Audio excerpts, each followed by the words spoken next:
Welcome back to the Fulker Lab podcast, where we talk intelligence, strategy, leadership, and discernment.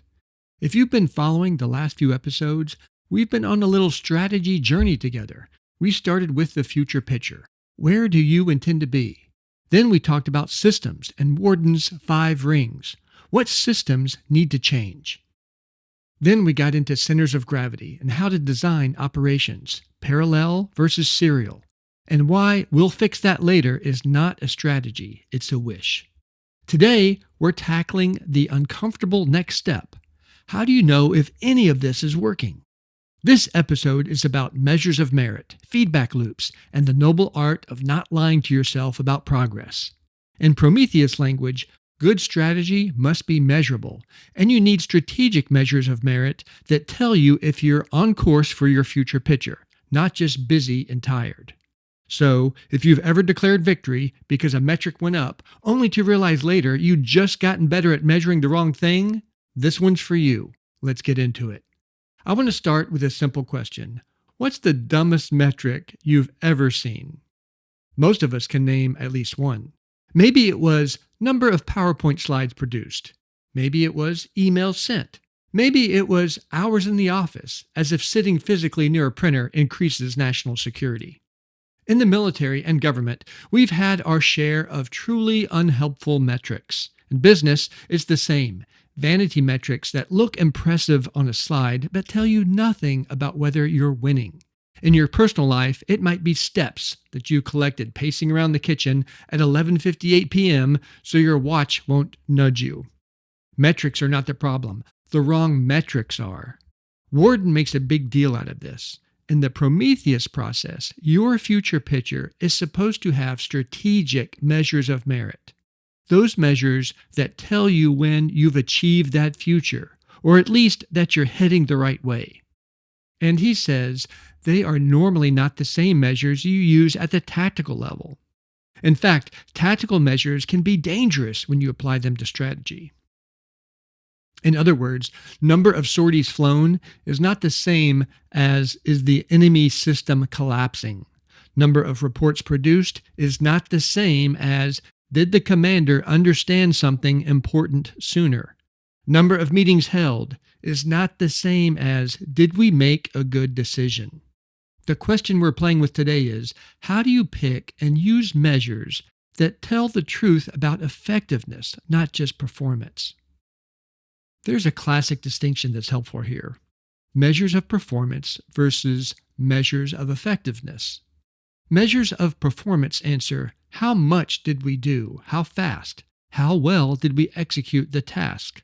Think output, tempo, efficiency. Measures of effectiveness answer, did any of this change the situation in the way we wanted? Are we closer to our future picture or not? Think impact, outcomes, system behavior. Performance. We published 25 Intel summaries this week. Effectiveness. 3 of those summaries caused a decision to change, and 1 prevented a bad one. Performance. We trained 300 people. Effectiveness. 6 months later, we can see fewer errors, better decisions, fewer mishaps. Performance. I went to the gym 5 times. Effectiveness. I can now pick up my kid without throwing out my back, and I'm not winded walking upstairs. Prometheus is very clear. Your strategic measures of merit should be measures of effectiveness tied to your future picture, not just performance metrics that are easy to count. If your future picture says, 3 years from now, our unit is a trusted thought partner to senior leaders, a measure of merit might be, leaders routinely ask for our input at the beginning of planning cycles, not just we brief every week. If your future picture says, our church is building a deeper faith in people, a measure might be, we see more people actually practicing the core spiritual disciplines, serving others, and reconciling relationships, not just attendance is up. If your future picture says, I'm living with more peace and less frantic energy, a measure might be, I had at least 2 evenings this week where I didn't compulsively check my phone, and I still felt okay. So, first principle, if your measures don't connect clearly to your future picture, they're probably lying to you. even if the numbers are accurate. Okay, so let's say you've got at least a couple of decent strategic measures. Now what? Now you have to build feedback loops, which is the part where we admit that doing something once is not the same as doing it well and doing it consistently. A feedback loop is just a fancy way of saying we did something, we checked what happened, we compared that to what we wanted, and we adjusted. You learn this as a child. Touch the hot stove, receive feedback, adjust behavior. In organizations, we tend to forget the check what happened and adjust parts. You see this all the time in change efforts. Someone launches a campaign, rolls out a new process, or implements a new tool. There's a big burst of energy at the start, then 6 months later, the only feedback anyone has comes in the form of vague vibes. Yeah, I think it's better. People seem less angry. Morale feels okay. Meanwhile, the metrics on the wall are still measuring the old reality. If you want your operations against centers of gravity to work, you have to design feedback loops into the plan from the start, not as an afterthought, from the start. That means asking before you launch, what are we going to look at and how often to see if this is doing what we wanted? Who's responsible for bringing that information back? What are we willing to change if we don't like what we see? If the answer to the last one is nothing, because the plan is perfect, you don't have a feedback loop. You have a fantasy. Now, let's talk about the part nobody likes to admit. We are all incredibly talented at lying to ourselves about progress. We cherry pick data. We redefine success midstream. We frame every slight uptick as proof the plan is working and every downturn as an annoying outlier. Warden bakes an antidote to this into Prometheus. Plan in the open, measure, review, modify, exit. The idea is that you make your strategy explicit, you make your measures visible, and you commit to regular, honest reviews where changing the plan is allowed, even expected. Let me give you a composite Pentagon story. Imagine a working group that spent months designing a new process to speed up a critical decision. The future picture was noble, faster, better decisions. The operations were ambitious. They implemented the process, high-fived, and then stopped paying close attention.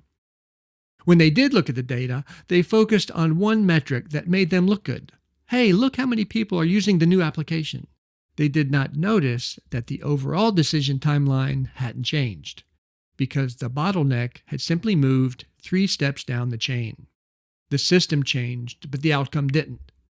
A more honest feedback loop would have said, our real measure of merit is total time from request to decision. If that's not moving within X months, we revisit the process, even if usage is high. And then we would have had the courage to say, this part isn't working. Let's adjust or kill it. Instead, we tend to enshrine bad ideas because they're ours. So how do you avoid that? One way is to commit up front to what I'll call pre-mortem reviews. You set a review cycle, maybe monthly, maybe quarterly, depending on the operation, and at each checkpoint, you ask 3 questions. What did we expect to see by now based on our measures? What are we seeing? If the plan was completely wrong, what would the data look like?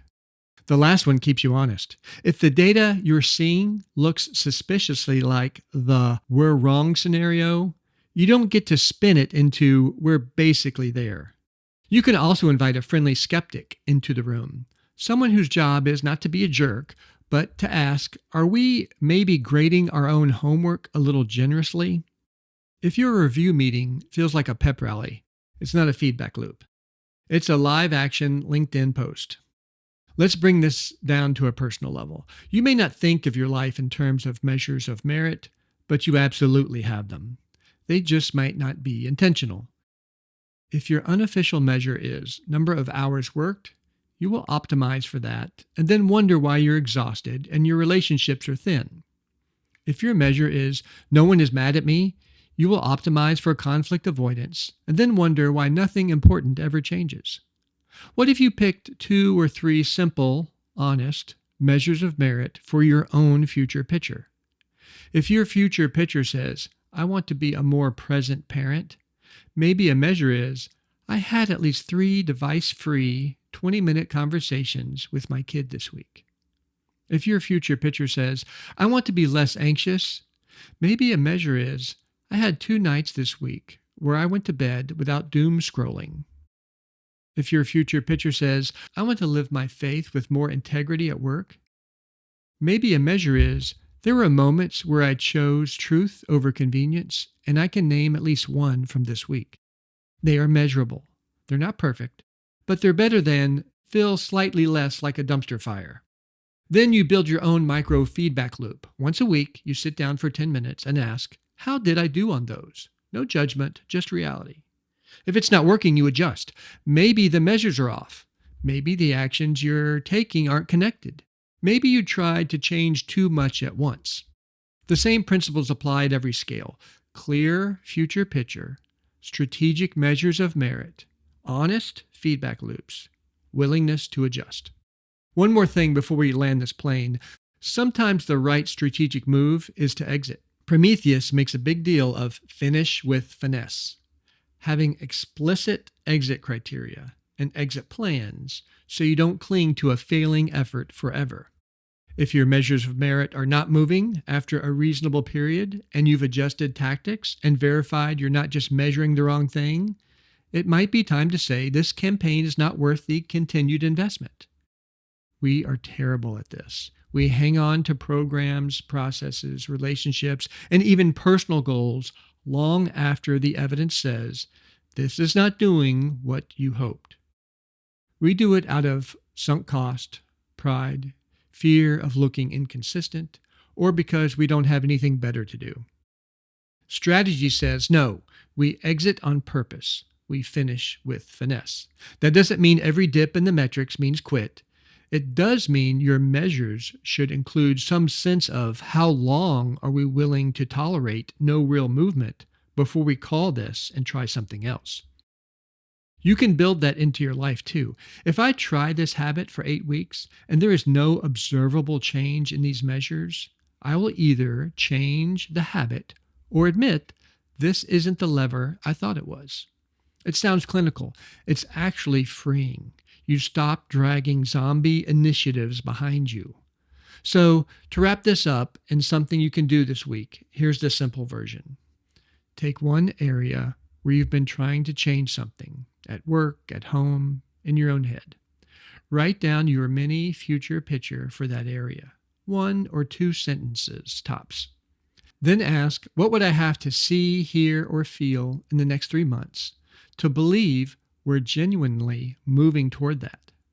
Those are your rough measures of merit. Pick 2 of them, just 2. Then once a week, schedule a 10-minute feedback loop. Look at those 2 measures. Ask, what did I expect by now? What am I seeing? What might I need to adjust? If you're feeling brave, do it with someone else. Let them see your measures. Let them ask, are you sure that's really changing? It's annoying. It's also how you avoid living your entire life inside your own propaganda campaign. In strategy, in leadership, in faith, and in personal growth, the question is not just, are we doing things? It's, are those things doing what we said they would? And will we tell ourselves the truth about it? Hey, if this episode got you even a little more suspicious of your favorite metrics, that's progress. Thanks for spending this time with me on this Fulker Lab podcast. Now go pick one thing you're trying to change, give it a real measure, and dare to look at the numbers with both eyes open.